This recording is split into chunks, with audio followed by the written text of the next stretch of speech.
Russia's President Vladimir Putin has ordered mass production of a new type of ballistic missile already used for the first time to strike Ukraine.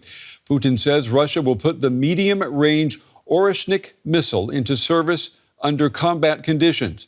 NATO and Ukraine have called emergency talks over the attack, which took place in the eastern city of Dnipro. Ukraine's President Volodymyr Zelenskyy says Kyiv is working to develop new air defenses. CCTV captured multiple strikes on Dnipro, the Ukrainian city where Russia says it tested a new medium-range hypersonic ballistic missile.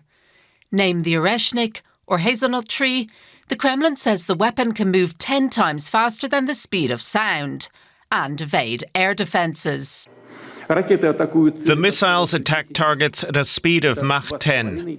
This is 2.5 to 3 kilometers per second. The world's most modern air defense systems and the American anti-missile defenses in Europe cannot intercept such missiles.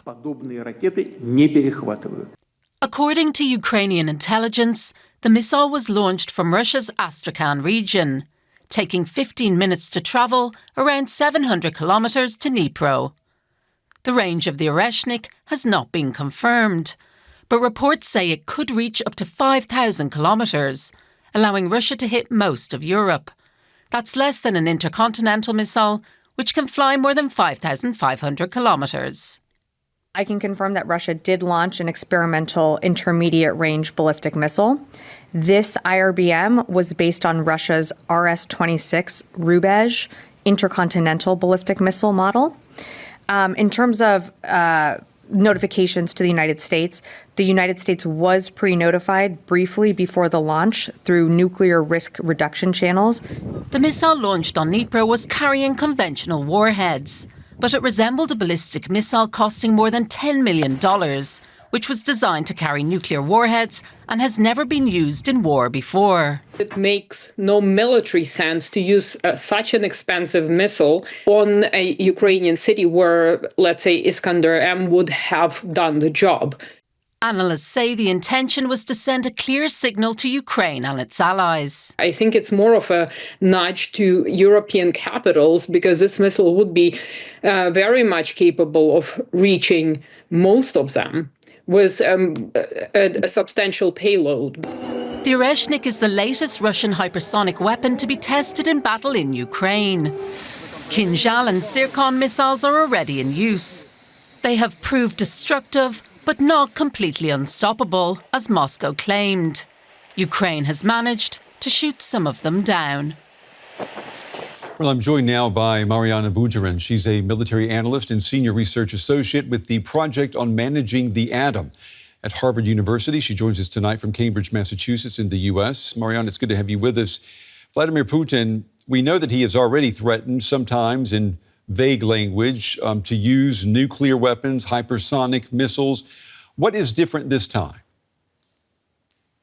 Well, the difference is that this is a new system, right? So this was a big reveal of this new missile, which could well be, as we heard the American officials say, a refurbishment of an older system that was mothballed some time ago and just renamed as Oreshnik from the previous Rubezh. This was a clear signal, and it's hard to disagree that this is more of a symbolic move.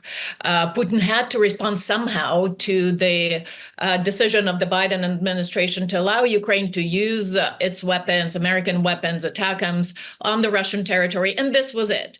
And, you know, he used this as an opportunity to reveal this new system. So do you think this is a one-off, Mariana? Do you think this is a one-off, or do you think that Ukraine should be asking NATO to help it prepare to have better air defense systems against the Oreshnik?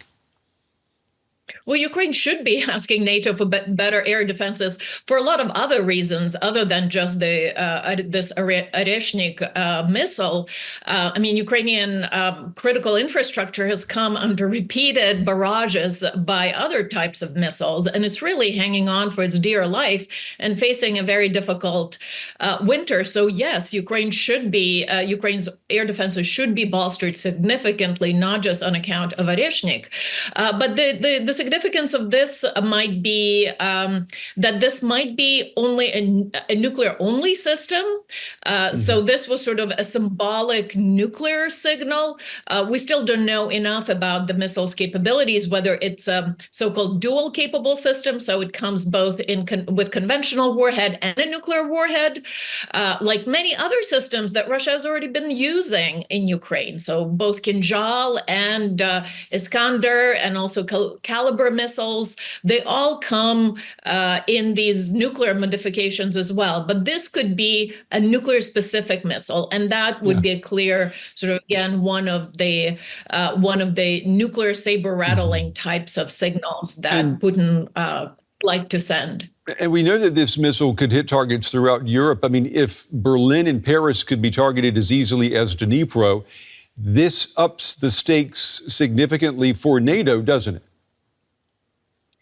It certainly does, but Russia has many other capable systems, of which we know that are very well capable of targeting Paris and Berlin. This is just a land-based system that had previously would have been prohibited under the treaty about intermediate nuclear forces in Europe, the treaty that is now defunct. So Russia is free to develop these land-based systems. But in terms of air-based or sea-launched missiles, Russia has retained that capability throughout the years. So the Kinzhals that have been used in Ukraine, an air-launched ballistic missile, that could very well range Berlin, and so could other systems as well. What about the fighting on the ground, on the front lines right now? The situation, I mean, the situation is not looking good for Ukrainian forces, is it? Unfortunately, it isn't. I mean, Ukraine ended up being dragged into the kind of war, a very infantry-intensive war that is inherently disadvantageous to Ukraine. Ukraine has smaller human resources and other resources to fight this kind of war. So the only thing that could somehow balance out the situation is really, filling Ukraine chock full of weapons and longer-range capabilities that could try and balance out the situation. We have heard from some European leaders, I'm thinking of most recently the Polish Prime Minister, Donald Tusk, that the conflict in Ukraine is now entering a decisive phase. How do you see it? It is decisive in the sense that there's, in a way, a significant date that's approaching, and that's an inauguration on January 20th of America's new president, Donald Trump, who has a very distinctive view of the way he wants to handle this war, and has promised a swift and decisive, miraculous end to it. We'll see, these things are easier to say than to do, but what we see on the ground is that both sides are really intensifying their efforts and trying to achieve as much gains or preserve as much as possible on Ukraine's part before they're forced to some kind of settlement or negotiation. So basically, they're improving as much as they can their negotiating positions when Trump comes to power. And I mean, obviously, I don't want you to put yourself in the mind of Vladimir Putin, but let's pretend that we are in the room with him right now. The fact that we're talking about a new type of missile, the fact that we're talking about nuclear saber rattling, that doesn't speak well for Donald Trump's promise that he could end the war in Ukraine in 24 hours, does it? It certainly does not. As I said, it's a lot easier to make these statements than to actually try and end this war in a sustainable way. It's a very complicated situation, and it doesn't seem that Putin wants to end this war other than, on his conditions, which would be a total surrender of Ukraine.